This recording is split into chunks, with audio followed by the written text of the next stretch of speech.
మంచిదే.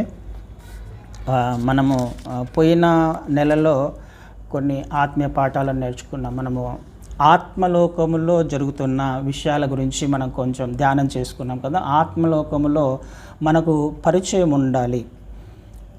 ఆత్మలోకములో మనకు పరిచయం ఉండాలి అని అంటే మనం చేయవలసిన పనులేంటి అనే విషయాన్ని కూడా మనం నేర్చుకున్నాం. సో ఈరోజు కూడా ఒక చిన్న ప్రాముఖ్యమైన అంశాన్ని నేర్చుకొని ముందుకు వెళ్ళే ప్రయత్నం చేద్దాం.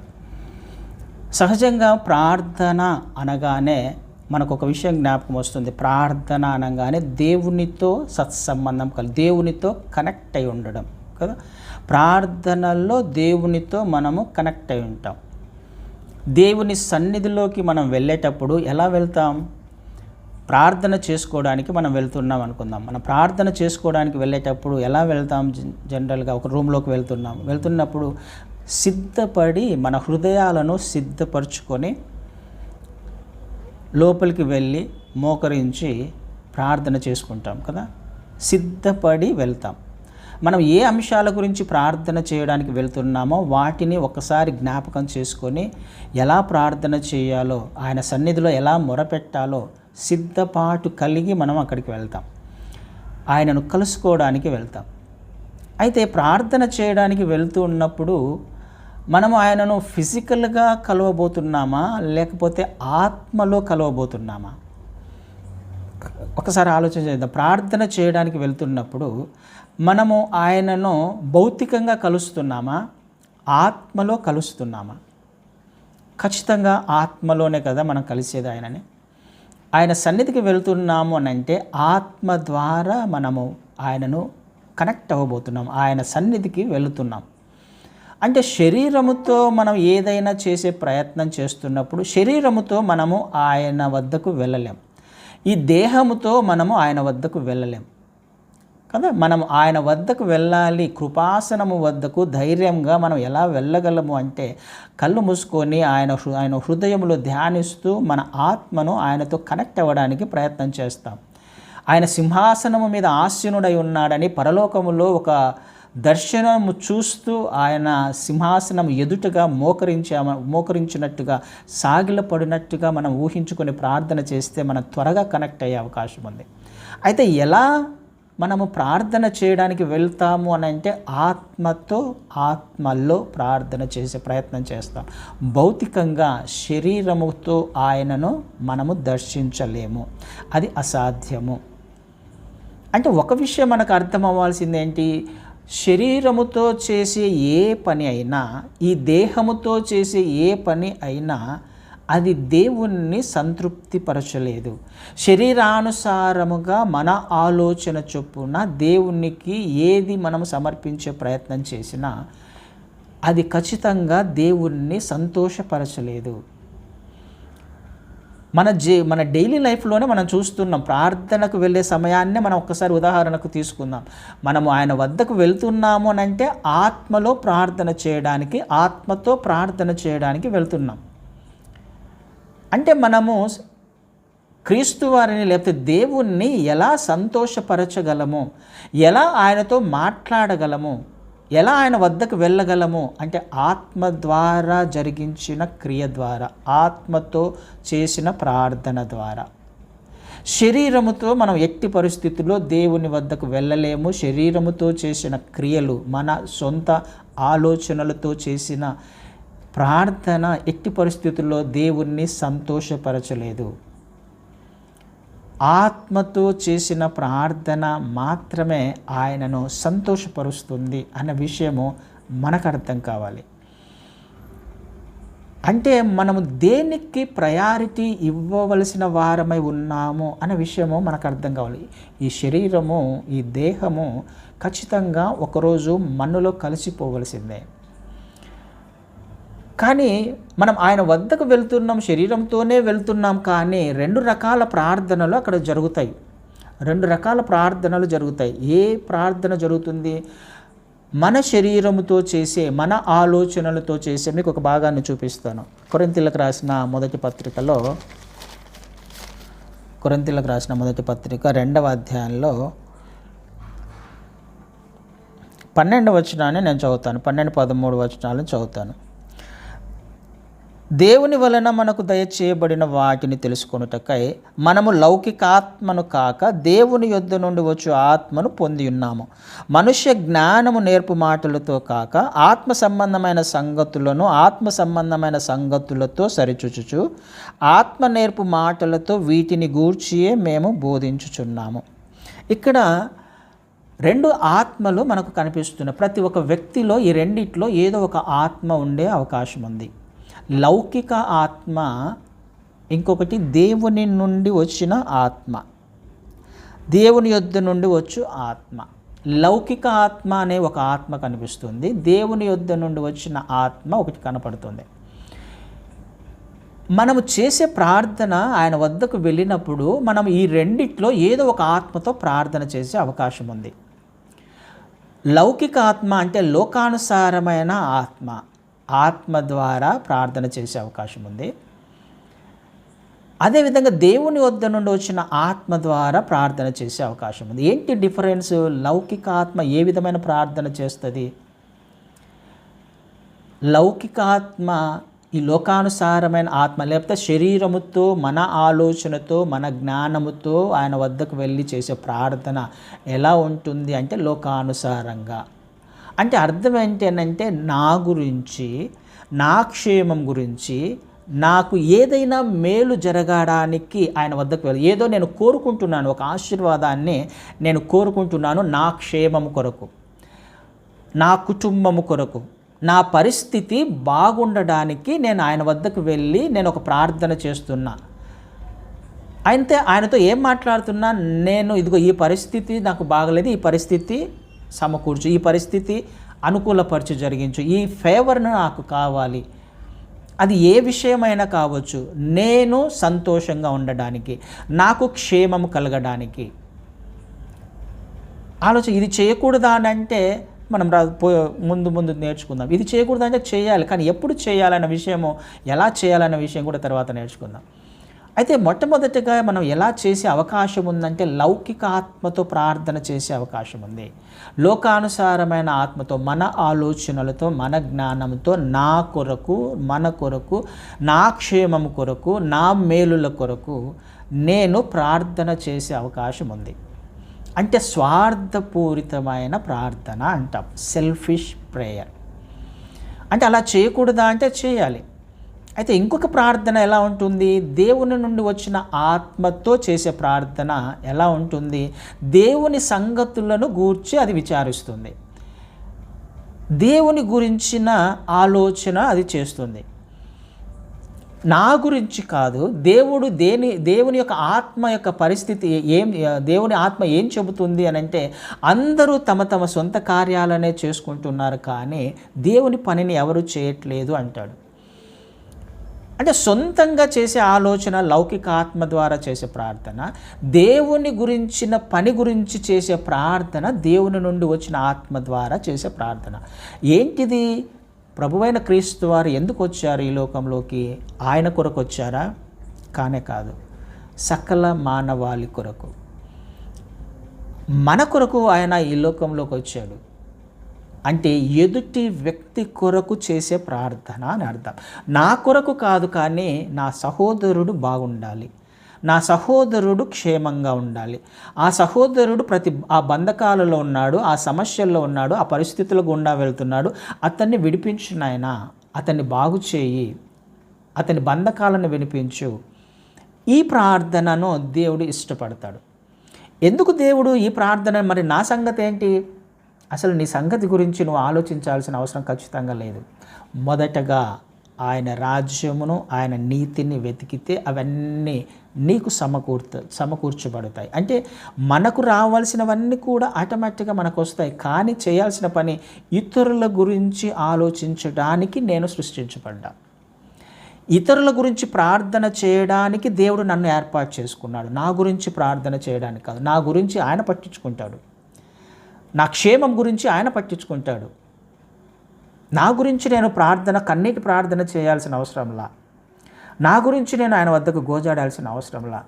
నాకు ఏం కావాలో ఆయనకు తెలుసు, ఆయనకు ఖచ్చితంగా తెలుసు. మొట్టమొదటిగా మనం చేయాల్సింది నా ఎదుటి వ్యక్తి గురించి, నా సహోదరుని గురించి, నా సహోదరుడికి వాళ్ళు నాకు నా నోటీస్కి వచ్చిన ఎవరైనా పరిస్థితులు బాగలేకపోతే వారి గురించి చేయవలసిన అవసరము ఖచ్చితంగా ఉంది. మీకు చూపిస్తాను. యాకోబు పత్రికలో మొదటి అధ్యాయము 27వ వచనాన్ని చదువుతాను.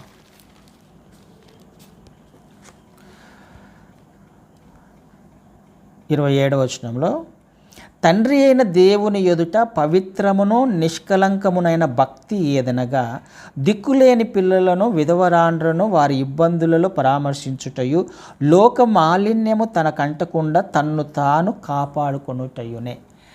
నిజమైన భక్తి ఏంటి? నిజమైన ఆత్మీయత ఏంటి? నిజంగా నేను దేవుణ్ణి ఆరాధిస్తున్నాను, సేవిస్తున్నాను, ప్రార్థిస్తున్నాను అంటే అర్థం ఏంటి? నిజమైన భక్తి ఏంటి?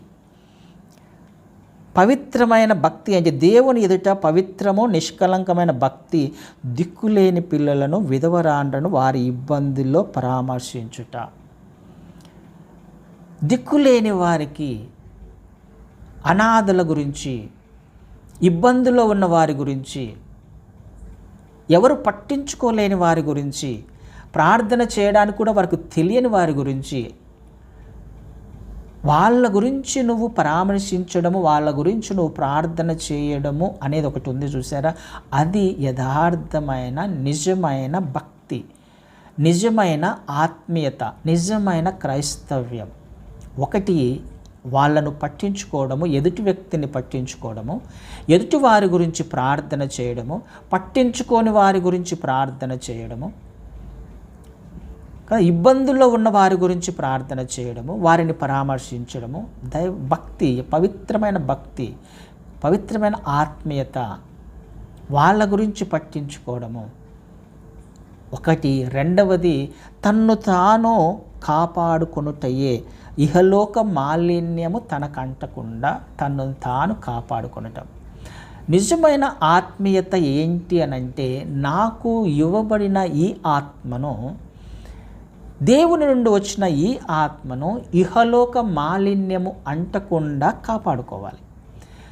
దేవుడు ఎందు నిమిత్తమైతే నన్ను ఈ లోకానికి పంపించాడో, ఆయన నా పట్ల ఏ ప్రణాళిక అయితే కలిగి ఉన్నాడో, ఏ విషయాలలో ప్రార్థన చేయమంటున్నాడో, ఎలా ప్రార్థన చేయమంటున్నాడో, ఎలా జీవించమంటున్నాడో వాటి గురించి తెలుసుకుంటూ ఆ విధంగా వెళ్ళడము. ఇహలోక మాలిన్యము అంటకుండా అంటే ఇందాక చేసిన ప్రార్థన, శరీరముతో చేసిన ప్రార్థన, నా గురించి కాదు నేను ఆలోచన, దేవుని చిత్తం అది కాదు. నా గురించి మాత్రమే, నా గురించి చేసుకోవాలా, చేసుకోకూడదని ఖచ్చితంగా కాదు, చేసుకోవాలి. కానీ అదే ప్రార్థన దాని గురించే చేయాల్సిన అవసరం లేదు. ఒక్కసారి ఆయనకు చెప్పినా ఆ సమస్య ఖచ్చితంగా ఆయన తీరుస్తాడు. నువ్వు చేయవలసిన పని ఏంటంటే ఇతరుల గురించి, ఎదుటి వారి గురించి, సమస్యల్లో ఉన్న వారి గురించి, ఇబ్బందుల్లో ఉన్న వారి గురించి, అనాథల గురించి, విధవరాండ్ర గురించి, వాళ్ళ గురించి నువ్వు పరామర్శించుకుంటూ వారి గురించి చేసే ప్రార్థన దేవునికి ఇష్టమైన ప్రార్థన. ఎందుకు ఇవి చెప్పే ప్రయత్నం చేస్తున్నా? ఆత్మ మొట్టమొదటిగా నా ఆత్మ వర్ధిల్లాలి అనేది దేవుడు కోరుకుంటున్నాడు. నా ఆత్మ దేవునితో కనెక్ట్ అయి ఉండాలి అని అంటే ఆయనకి ఇష్టమైనట్టుగా నేను జీవించాలి. వాక్యానుసారంగా మిగతా విషయాల గురించి కాదు, కానీ ప్రార్థన చేసేటప్పుడు కూడా మనం ప్రార్థన గురించి నేర్చుకుంటున్నాం కాబట్టి ఈ ప్రార్థనలో కూడా ఆయన మన నుంచి ఏం ఎక్స్పెక్ట్ చేస్తాడు, ఖచ్చితంగా మనము చేసే ప్రార్థన అంశాలు ఏంటి అనే వాటి గురించి ఖచ్చితంగా చూస్తాడు ఆయన. వీళ్ళ గురించి నేను ఒకవేళ ప్రార్థన చేస్తుంటే నా ఆత్మ దేవునికి ఇష్టంగా ప్రార్థన చేస్తున్నట్టు, ఇహలోక మాలిన్యము నాకు అంటకుండా, లోకానుసారమైన జీవితము జీవించకుండా తనను తాను పవిత్రపరుచుకుంటూ ఉండాలి. ఇతరుల గురించి ఆలోచన చేస్తూ ఉండాలి. పడిపోయిన వారిని లేవనెత్తే ప్రయత్నం చేస్తూ ఉండాలి. ఇలాంటి ప్రార్థన దేవునికి ఇష్టమైన ప్రార్థన. అందుకనే మనకి ఒక ఉదాహరణ కూడా మనం చూస్తాం. 25వ అధ్యాయం మత్తయి సువార్తలో అక్కడ గొర్రెలు మేకలు రెండిటిని చూస్తాం కదా. దేవుడు పరలోకంలో గొర్రెలను వేరుపరిచాడు, మేకలను వేరుపరిచాడు. ఈ విషయం తెలుసు కాబట్టి డైరెక్ట్గా చెప్తున్నాను. గొర్రెలను కుడివైపున, మేకలను ఎడమ వైపున పెట్టుకున్నాడు. పెట్టుకొని వీళ్ళతో మాట్లాడుతున్నారు. ఆయన ఆశీర్వదించబడిన వారలారా రండి, లోపలికి రండి అని చెప్పేసి వాళ్ళు ఇస్తే, ఎందుకయ్యా అంటే, సో నేను ఆకలి కొంటే నువ్వు నాకు అన్నం పెట్టావు, దాహం వేస్తే నాకు దాహానికి ఇచ్చావు, నేను జైల్లో ఉంటే నన్ను పరామర్శించడానికి వచ్చావు, సో ఇవన్నీ నువ్వు చేశావు కాబట్టి ఇదిగో నువ్వు ఈ పరలోక నిత్య జీవాన్ని నువ్వు స్వతంత్రించుకో అంటే మేమెప్పుడు చేశాము అంటున్నారు వాళ్ళు మేమెప్పుడు చేసామయ్యా నువ్వు అని అంటే, ఇదిగో పలానా వారికి బీద వాళ్ళకి ఇచ్చావు, పలానా వారికి అప్పుడు చేసావు, పలానా వారికి చేసావు. మేకలు ఏమంటున్నాయో వాళ్ళకు కూడా సేమ్ అదే మాట. అంటే నువ్వెప్పుడు వచ్చావు అంటే, నేను వస్తే చేయలేదు, నేను వచ్చినప్పుడు మీరు చేయలేదు కాబట్టి. అంటే ఈ గొర్రెల పరిస్థితిని ఒకసారి ఆలోచన చేస్తే వీరి యొక్క జీవిత విధానం ఎలా ఉంది? వాళ్ళు ఎవరైనా చూస్తున్నారు కాబట్టి సహాయం చేయట్లా, ఎవరైనా చూస్తున్నారు కాబట్టి వాళ్ళ గురించి ప్రార్థన చేయట్లా, ఎవరైనా చూస్తారని వారికి ఆహారం పెట్టట్లా, ఎవరైనా చూస్తే చేయడం కాదు, వాళ్ళకే తెలియట్లా మేము చేశాము అనే విషయం. అంటే అలాంటి జీవితము విధానము వారికి అలవాటు అయిపోయింది. దేవుని యొక్క ఆజ్ఞలు, దేవుని యొక్క చిత్తము వారి జీవితానికి అలవాటు అయిపోయింది. ఇలా చేయాలి క్రైస్తవుడు అంటే, ఇలా చేయాలి విశ్వాసి అంటే, ఇలా ఉండాలి అన్నది దేవుని యొక్క ఆజ్ఞలు దేవుని ఎదుట పవిత్రంగా, నిష్కల్మషంగా, నిష్కలంకముగా వారు తమ జీవితాన్ని జీవిస్తున్నారు. అది ఒక జీవిత విధానముగా మారిపోయింది వాళ్ళకి. అంటే సహాయం చేయడం అనేది వాళ్ళు గొప్పగా భావించట్లా. ఈ గొర్రెలు అనేవాళ్ళు, ఈ విశ్వాసులు, కుడివైపున ఉన్న వాళ్ళు ఈ సహాయం చేస్తున్నాము అని అంటే, ఇలా చేస్తే నేను పరలోకం వెళ్తాను కాబట్టి సహాయం చేయట్లా. ఆయన ఆజ్ఞాపించాడు, ఆ ఆజ్ఞ ప్రకారం జీవించాలి అంతే. జీవిత విధానము క్రైస్తవ్యము. కానీ వాళ్ళు జీవించేస్తున్నారు. అలా చేశాము అనకుండానే, తెలియకుండానే వారి హృదయము, వారి ఆత్మ వాళ్ళు బలపడింది, వారి ఆత్మ వర్ధిల్లుతుంది కాబట్టి వాళ్ళు ఆ విధంగా రియాక్ట్ అయ్యారు, వాళ్ళు ఆ విధంగా ప్రవర్తించగలిగారు. అందుకని ఎప్పుడు చేశాము అని అడుగుతున్నారు. కానీ వీళ్ళు ఏం అడుగుతున్నారు? మేము ఎప్పుడు చేశాము అని అంటే, మేము వచ్చాం కదా అంటే వీళ్ళు ఏ బ్యాచ్ ఇది? ఫోటో తీసుకుంటే ఏదన్నా ఫోటో తీయడానికి రెడీగా ఉంటే సహాయం చేయడానికి కొంతమంది రెడీగా ఉంటారు, చూసారా? అలాంటి ఇహలోక మాలిన్యము అంటకుండా అంటే అర్థం ఏంటి? నేను సహాయం ఎవరి కొరకు చేస్తున్నాను? మనుషుల మెప్పు కొరక? మనుషుల కొరకు నేను ప్రార్థన చేసుకోవట్లేదు, మనుషుల కొరకు నేను సహాయం చేయట్లేదు, మనుషుల కొరకు నేను జీవించట్లా, ఎవరి కొరకు నేను జీవించట్లా. ఈ మేకలు చేస్తున్న పని అదే. ఎప్పుడు వచ్చావు నువ్వు? ఎప్పుడు సహాయం చేయలేదు మేము అంటే, ఇదిగో పలానా వ్యక్తి వచ్చాడు కదా అంటే, దేవుని ఆజ్ఞలు వాళ్ళకు తెలియదు, దేవుని చిత్తము వారికి తెలియదు. నువ్వు వస్తావని తెలిసింటే మేము సహాయం చేసేవాళ్ళం. ఆ వ్యక్తికి నేను అన్నం పెడితే నువ్వు ఇక్కడికి వచ్చినప్పుడు మమ్మల్ని మెచ్చుకుంటావు అన్నీ చెప్పినప్పుడు మేము చేసేవాళ్ళం కదా అన్నట్టుగా మాట్లాడుతున్నారు. అంటే వీళ్ళు ఎవరి మెప్పో కోరుకొని ఎవరో మెచ్చుకోవాలి, ఎవరి కోసమో, మనుషుల కొరకు, వాళ్ళ కొరకు, వీళ్ళ కొరకు, మెప్పు కొరకు సహాయం చేసేవాళ్ళు, వాళ్ళ గురించి ఆలోచించేవాళ్ళు. అది కాదు దేవుడు కోరుకునేది. ఇహలోక మాలిన్యము అంటకుండా మనల్ని మనము భద్రపరుచుకోవడము నిజమైన భక్తి అంటే, యథార్థమైన భక్తి అంటే ఇహలోక మాలిన్యం అంటకుండా మనల్ని మనము కాపాడుకోవడము. అంత మాత్రమే కాదు, మనం ఇతరుల గురించి ఆలోచన చేయడము. ఇది దేవుడు మనతో మాట్లాడుతున్న మాట. ఇహలోక మాలిన్యం అంటకూడదు, నువ్వు నీ సహోదరుల గురించి ఆలోచన చేయాలి. ఆత్మలో నేను వర్ధిల్లుతున్నప్పుడే నాకు ఇది సాధ్యమవుతుంది. అందుకనే మనకు ఒక చోట అక్కడ లూకాసు వార్త 11వ అధ్యాయంలో కూడా ఒక ఉపమానం ఉంది. అక్కడ లూకాసు వార్త 11వ అధ్యాయం 5వ వచనం నుంచి చూస్తే 5, 6, 7, 8 వచనాల్లో ఒక స్నేహితుడికి ఇంటికి ఒక స్నేహితుడు, ఈ విషయం కూడా మనకు తెలుసు కదా, ఒక స్నేహితుని ఇంటికి ఒక స్నేహితుడు వచ్చాడు. దూర ప్రాంతం నుంచి ప్రయాణమై వస్తున్నాడు. ఈ స్నేహితుడు చాలా ఇబ్బందులు వచ్చాడు. ఈ స్నేహితుడు పక్కింటి ఇంకొక స్నేహితుని వద్దకు వెళ్ళి అర్ధరాత్రి వెళ్ళి తలుపు కొడుతున్నాడు ఆహారం కొరకు, తన స్నేహితుని కొరకు తలుపు కొడుతున్నాడు. అయ్యా, నా స్నేహితుడు వచ్చాడు, ఏమన్నా ఉంటే పెట్టు, నా దగ్గర ఏమీ లేవు, ప్రస్తుతానికి లేవు, నా దగ్గర పెట్టడానికి లేదు, నా స్నేహితుని కొరకు 3 రొట్టెలు ఉంటే ఇస్తావా అని అంటే, అదిగో మేము పడుకున్నాం, మమ్మల్ని డిస్టర్బ్ చేయదు, నువ్వు వెళ్ళిపో అని చెప్పేసి ఆ స్నేహితుడు అంటాడు. మళ్ళీ మాటికి తలుపు కొడతాడు. నన్ను డిస్టర్బ్ చేయకురా బాబు అని చెప్పేసి వాడు అంటుంటే మళ్ళీ తీసేంత వరకు తలుపు కొడుతూనే ఉంటాడు. ఎందుకు ఆ వ్యక్తి, అక్కడ రాయబడిన మాట సిగ్గుమాలి అనే మాట రాయబడింది. సిగ్గుమాలి మాటి మాటికి తలుపు కొడుతున్నాడు అని రాయబడింది. ఎందుకు ఆ వ్యక్తి, ఆ స్నేహితుడు సిగ్గుమాలి మాటి మాటికి కొట్టాల్సిన అవసరం ఏముంది? అంత అర్ధరాత్రి వెళ్ళాల్సిన అవసరం ఏముంది? ఒకే నీళ్లు తాగిచ్చి పొద్దున టిఫిన్ అర్లీగా లేచి పొద్దున టిఫిన్ చేసి ఆ పెట్టవచ్చు కదా. ఉదయం తెల్లారిన తర్వాత సరుకులు తెచ్చి ఆహారం పెట్టవచ్చు కదా. ఎందుకు రాత్రే వెళ్ళి తన స్నేహితుని వద్దకు వెళ్ళాల్సి వచ్చింది? ఆలోచన చేయాలి. వచ్చిన స్నేహితుని యొక్క కండిషన్ ఎలా ఉందో అర్థం చేసుకోవాలి. ఇప్పుడు మనకు కూడా కొన్ని అనుభవాలు ఉంటాయి. మధ్యరాత్రి వేళ ఒక్కోసారి మనకు కడుపు నొస్తుంది, లేకపోతే ఇంకోటి వస్తుంది, ఇంకోటి పోయినప్పుడు అర్జెంటుగా మెడికల్ షాప్కు పరిగెత్తుకుంటూ వెళ్తాం కదా. ఎందుకు ఆ అర్ధరాత్రి అయినా 1 గంటకైనా 2 గంటలకైనా హాస్పిటల్కి వెళ్ళే ప్రయత్నం చేస్తాం, ట్యాబ్లెట్స్ తెచ్చుకునే ప్రయత్నం చేస్తాం. కండిషన్ అలాంటిది, పెయిన్ తట్టుకోలేని పరిస్థితి. ఒకవేళ అవి వేసుకోకపోతే, హాస్పిటల్కి వెళ్ళకపోతే ఏ ప్రమాదం జరుగుతుందో అలాంటి సందర్భము ఈ వ్యక్తిది. తన ఇంటికి వచ్చిన స్నేహితుని యొక్క కండిషన్ ఎలా ఉందంటే ఆ పూట అన్నం తినకపోతే చచ్చిపోతాడేమో, అంత బాధతో వచ్చాడు. ఎన్ని రోజులైందో అన్నం తినక ఆ వ్యక్తి.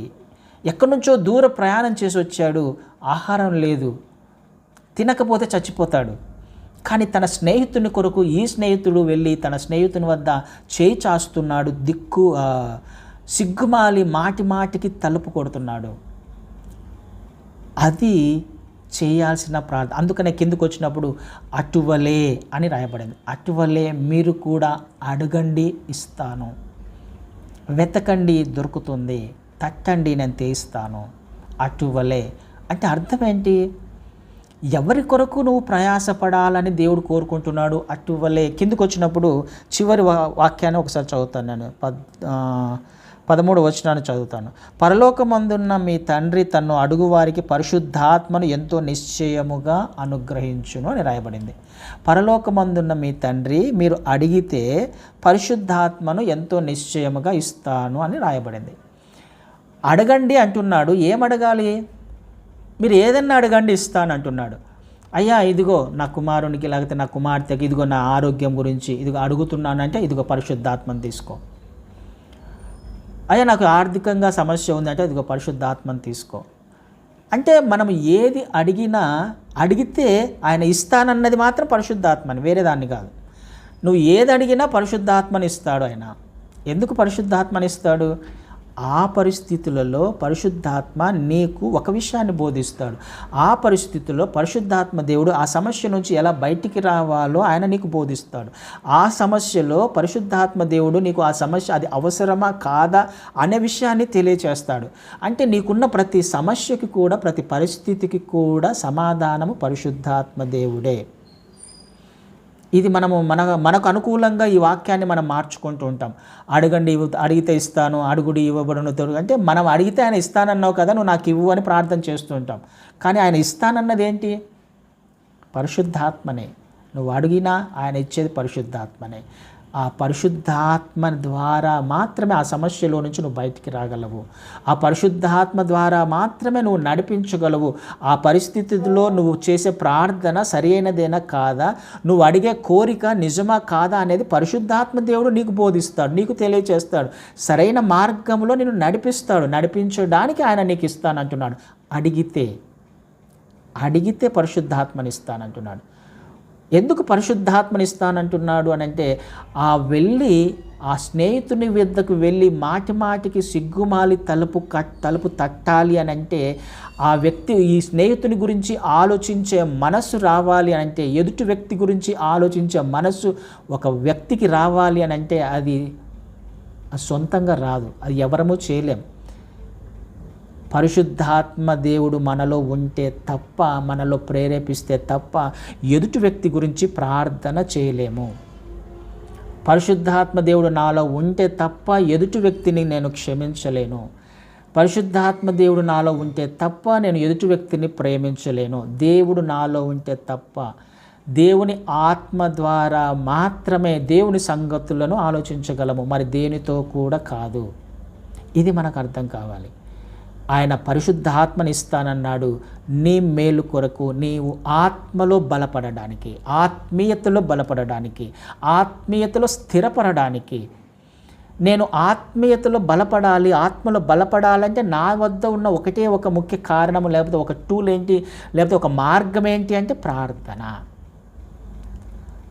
ప్రార్థనలో నా ఆత్మను బలపరుచుకోవడానికి నేను వెళ్ళాలి.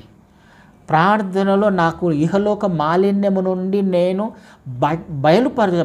బయటికి రావడానికి, మాలిన్యం అంటకుండా జీవించడానికి, ఆయన ఇష్ట ప్రకారం జీవించడానికి నేను ప్రార్థన చేసుకోవాలి. ఆత్మలో ప్రార్థన చేసుకోవాలి. శరీరముతో చేసే ప్రార్థన ఆయనకు అంగీకార యోగ్యము కానే కాదు. కయ్యను హేబెలు మనకు సంగతులు తెలుసు కదా. ఎవరి అర్పణను అర్పించారు, ఎవరి అర్పణను అంగీకరించాడు మనకు తెలుసు. కయ్యను శరీరముతో తన సొంత ఆలోచనతో ఏదో ఒకటి తీసుకొని వచ్చాడు. దేవుడు కయ్యను అంగీకరించలే, కయ్యను అర్పణను అంగీకరించలే. హేబెలు అలా తీసుకురాలేదు. హేబెలు శ్రేష్టమైనది తీసుకొని వచ్చాడు, ఆరాధించడానికి శ్రేష్టమైనది. తన వద్ద ఉన్న తొలిచూలు పుట్టిన వాటిని, అంటే తన వద్ద ఉన్న గొర్రెల వాటన్నిటిలో నుంచి తొలిచూలు పుట్టిన వాటిని సపరేట్ చేశాడు. తొలిచూలు పుట్టిన వాటిలో నుంచి కూడా మళ్ళీ క్రొవ్విన వాటిని మళ్ళీ సపరేట్ చేశాడు. అంటే దేవునికి ఏది ఇవ్వాలి, శ్రేష్టమైనది. తన హృదయంలో ఒక నిశ్చయిత ఉంది, దేవుణ్ణి ఎలా ఆరాధించాలి. శరీరముతో కయ్యను తన ఆలోచన ద్వారా తీసుకొని వచ్చాడు. ఆత్మతో హేబెలు అర్పణను అర్పించాడు, దేవునికి ఇష్టమైన అర్పణను. నేను ఆత్మలో బలపడాలి. ఆత్మలో బలపడితేనే నా ఆత్మీయ జీవితం ముందుకు వెళ్తుంది. నేను ఆయన స్వరూపంలోకి మార్చబడతాను, పరలోక రాజ్యము చేరగలుగుతాను. నా ఆత్మ వర్ధిల్లనంత వరకు నేను దేనిలో కూడా వర్ధిల్లను, దేనిలో కూడా ఆశీర్వదించబడను. ఒకవేళ ఆశీర్వదించబడినా ఇది పర్మనెంట్ అయితే కాదు, కొద్ది కాలం మాత్రమే ఉంటుంది, టెంపరీగా ఉంటుంది. ఆలోచన చేసే ప్రయత్నం చేద్దాం. ఎందుకు మనము కలుసుకునే ప్రయత్నం చేస్తున్నామంటే నా ఆత్మ వర్ధిల్లాలి, బలపడాలి. అది దేవుని పాద సన్నిధిలో మనము ఆత్మలో కనెక్ట్ అయినప్పుడే నా ఆత్మను ఆయన శుద్ధీకరిస్తాడు, పరిశుద్ధపరుస్తాడు. ఆయన ఆత్మలో వర్ధిల్లడానికి, ఆత్మలో బలపడడానికి నాకు ప్రార్థన కావాలి. నేను ఆయన ఆత్మను పొందుకుంటేనే ఆయన మనస్సు నాకు తెలుస్తుంది, ఎలా ప్రార్థన చేయమన్నాడో నాకు తెలుస్తుంది. నేను ఆయన ఆత్మను పొందుకుంటేనే నేను ఒకరి గురించి, ఎదుటి వ్యక్తి గురించి ఆలోచించగలను. నిజమైన భక్తి ఏంటి అని అంటే ఆయన మనకు ఆల్రెడీ నేర్పించాడు. ఆ భక్తి నేను చెయ్యాలి అని అంటే నాకు ఆత్మ ఉన్నంత వరకు నేను ఆ భక్తి చేయలేను. ఎదుటి వ్యక్తి యొక్క మేలును కోరుకోలేను, ఎదుటి వ్యక్తిని నేను క్షమించలేను. వాళ్ళ బాగును కోరుకోవాలి, వాళ్ళ క్షేమాన్ని కోరుకోవాలి అంటే నిజమే నేను కొన్ని సిగ్గుమాలి ఆ వ్యక్తి అడిగినట్టుగా నన్ను నేను కొన్ని విషయాలు చంపుకుంటేనే, నా శరీరాన్ని చంపుకుంటేనే నాలో ఉన్న ఆత్మ జీవిస్తుంది. గోధుమ గింజ చచ్చిపోతేనే గోధుమ గింజలో ఉన్న జీవం బయటకు వస్తుంది. ఇది మనము చేయాల్సిన పని, మనము నేర్చుకోవాల్సిన విషయం ఇది. దేవుని చిత్త ప్రకారమైన ప్రార్థన.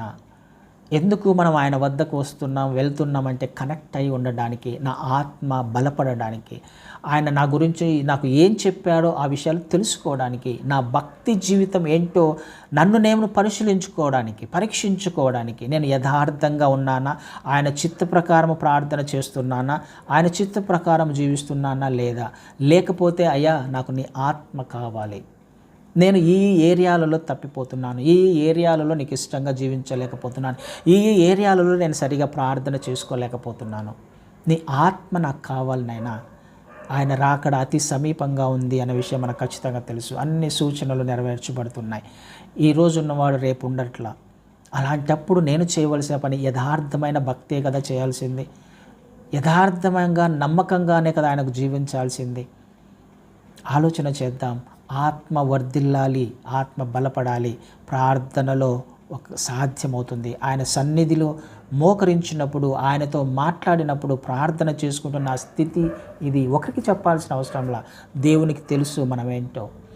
ఆయన వద్దకు వెళ్ళినప్పుడు యథార్థంగా కృపాసనం వద్దకు మనం ధైర్యంగా వెళ్ళొచ్చు.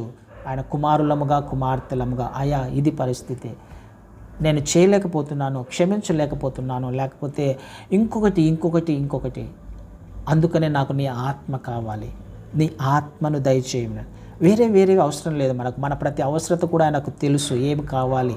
ఫిజికల్ నీడ్స్ ఆటోమేటిక్గా అవన్నీ నెరవేర్చబడేవి. దాని గురించి మనం ఆలోచించాల్సిన అవసరం ఖచ్చితంగా లేదు.